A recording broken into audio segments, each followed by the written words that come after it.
정치국 회의 내용부터 좀 정리를 해보겠습니다. 중국이야 정부가 정하는 대로 갈 가능성이 가장 높은 나라 중에 하나니까요. 그럼 최근에 있었던 정부 회의는 어떤 얘기를 들고 나왔습니까? 이게 중국이 최근에 시장 흐름이 좀 좋지 못해요. 네. 이게 되게 재밌는 게 중국의 그러니까 대표적으로 주식을 볼 때 기업 이익, 그다음에 이제 밸류에이션 멀티플, 그래서 P라고 하는 거, 그다음에 EPS 이 두 가지를 같이 그려보면 전체 이머징 내에서 중국이 어닝은 한 2등 정도 합니다. 지금 인도가 가장 높게 올라가고 네. 있고요. 그다음이 중국, 그다음 순서로는 이제 대만, 한국 이렇게가 되는데 한국, 대만에 좀 엎치락뒤치락 하고 있고 그런데 이 멀티플 PER을 보면요. 중국이 꼴찌입니다.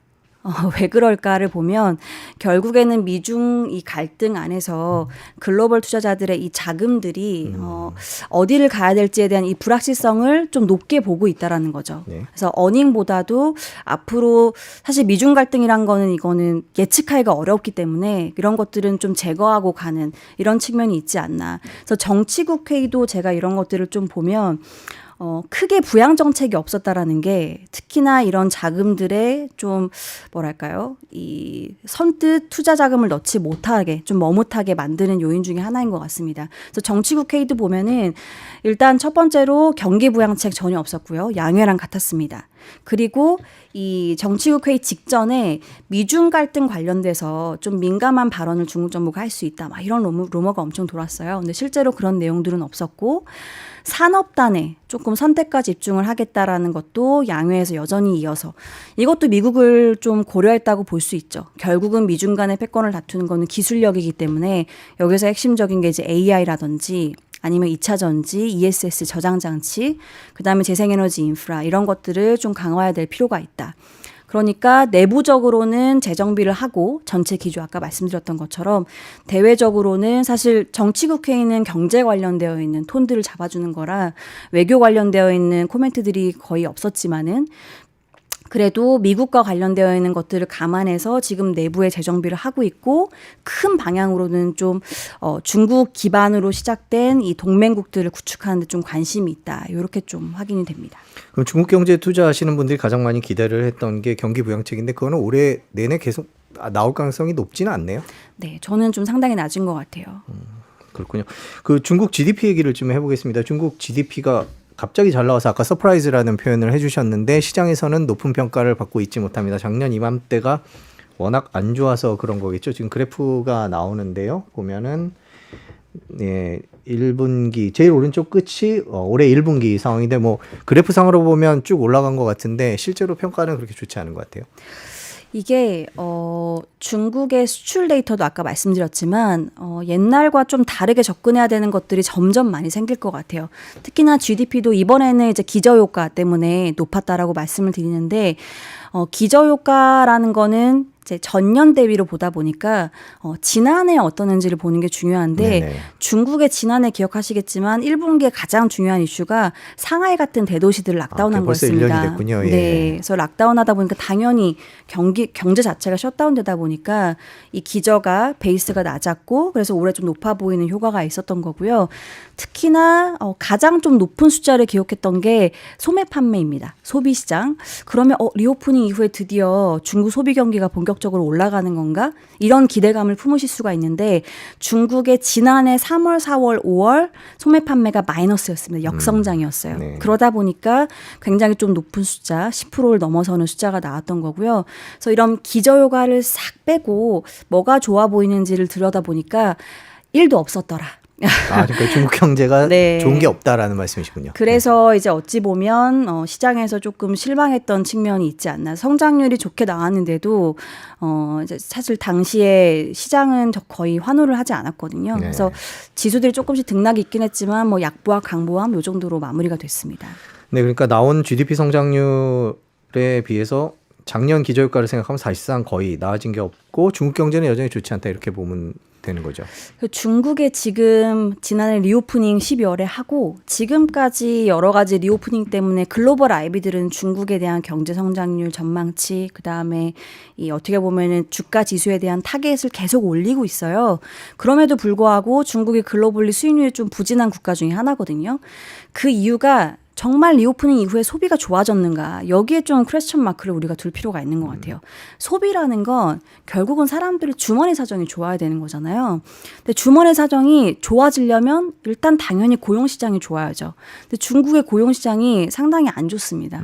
안 좋다라고 말씀드리는 이유는 결국은 소비 성향이 강한 쪽은 아까도 이제 MZ를 계속 말씀드렸지만 젊은 세대 그러니까 16세부터 24세를 이제 나눠서 제가 실업률을 보여드리고 있는데 여기에 실업률이 좋아져야 이쪽의 고용 상황이 좋아져야 소비 성향이 강한 이들이 중국의 소비 시장을 쭉 끌고 나갈 텐데 이쪽의 소비는 3개월 연속 이쪽의 고용 시장의 실업률은 3개월 연속 올라가고 있는 상황입니다.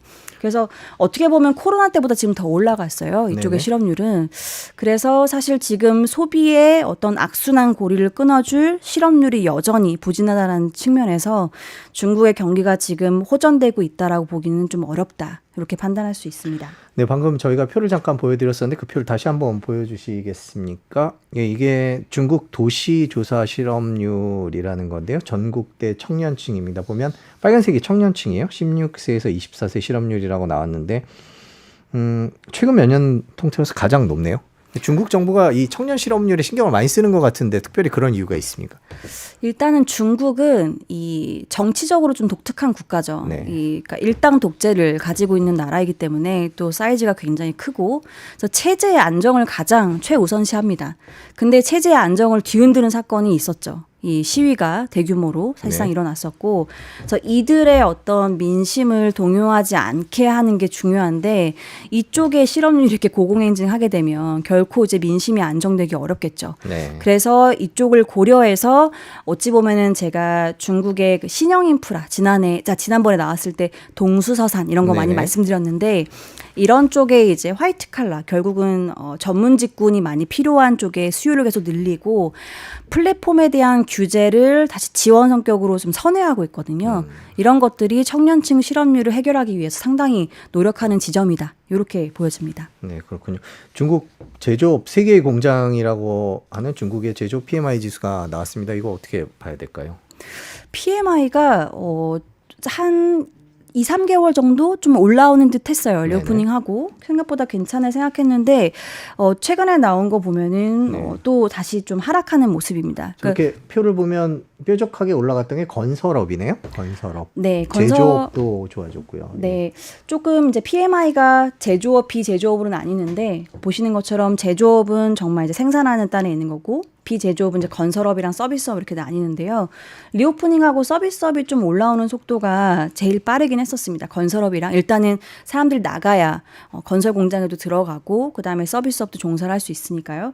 그런데 이번 달에 생각보다 이 고용 쪽에 특히나 아까 말씀드렸던 건설업, 서비스업 전반적으로 좀 안 좋게 나왔다라는 거는 아까 제가 말씀드렸던 결국엔 이 마지막에는 소비를 견인하기 위해선 고용시장에 올라와야 되는 이 지속성이 보이지 않는다. 제가 GDP 나왔을 때도 자료로 말씀드렸던 게 기저효과를 제외하고 나서 안 좋아 보인다는 이유가 과연 이걸 지속해서 올해 연말까지 끌고 갈 수 있겠는가. 그게 좀 안 보인다라고 말씀드렸는데 지금 PMI에서도 그런 것들이 좀 보이고 있는 겁니다. 지속성에 대한 의구심. 그러니까 결국은 소비를 기반으로 한 중국의 올해 성장률이 지속적으로 올라가기는 좀 어려울 것 같다. 다만 이렇게 궤적 자체는 그래도 좀 우상향하는 곡선을 그릴 것 같기는 해요. 리오프닝을 했다 보니까.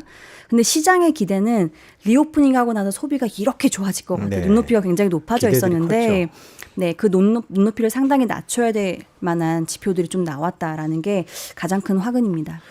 그 중국 경제를 얘기할 때 가장 걱정으로 얘기했던 게 부동산이었거든요. 부동산 상황은 지금 어떻습니까? 부동산은 두 가지 측면으로 좀 보실 필요가 있는 것 같아요. 일단 중국이 부동산 발로 큰 리스크가 생길 건가? 네. 이거는 많이 해소가 되고 있는 것 같습니다. 일단은 중국 정부가 이 부동산으로 통해서 나가는 대출들을 막았던 게 화근이었는데 이 대출을 다시 용인해주고 있는 상황이어서 사실 헝다 같은 이슈 최근에 언론에서 많이 접하지 못하시잖아요. 그러니까 이쪽이 뭐 부채를 상환하고 채권 관련되어 있는 자금들을 이제 만기 상환하고 이런 것들이 그래도 조금씩 뭐 노이즈는 있을 수 있겠지만 앞으로 크게 중국 시장 자체를 흔들 만한 요소가 되지는 않고 있다라는 게 첫 번째인 거고요. 두 번째로는 중국의 전체 GDP에서 부동산이 차지하는 비중이 뭐 한 25%에서 30% 꽤 크다라고 우리가 알고 있는데 이 비중을 앞으로 중국이 늘릴 것인가 아니면 줄일 것인가의 관점에서는 앞으로 계속 줄이려고 하는 노력들을 계속 이어가고 있습니다. 그렇기 때문에 지금은 제가 재정비라고 말씀드렸는데 이 재정비 안에 부동산의 GDP 기여도를 낮추고 특히나 이제 인프라 투자 안에서도 조금 디테일하게는 제조업이랑 연결되는 데이터 센터를 확장한다든지 그다음에 뭐 충전 인프라 같은 거 전기차, 이제 2차 전지 이런 것들을 확장한다든지 이런 쪽의 기여도를 계속 높이려고 해요. 그러니까 이런 조정을 해나가는 재정비 과정에서는 성장률을 높게 가져가기 어렵거든요. 그래서 이런 것들이 조금 다 이렇게 톱니바퀴가 맞춰서 움직이고 있다 이렇게 보실 수 있습니다.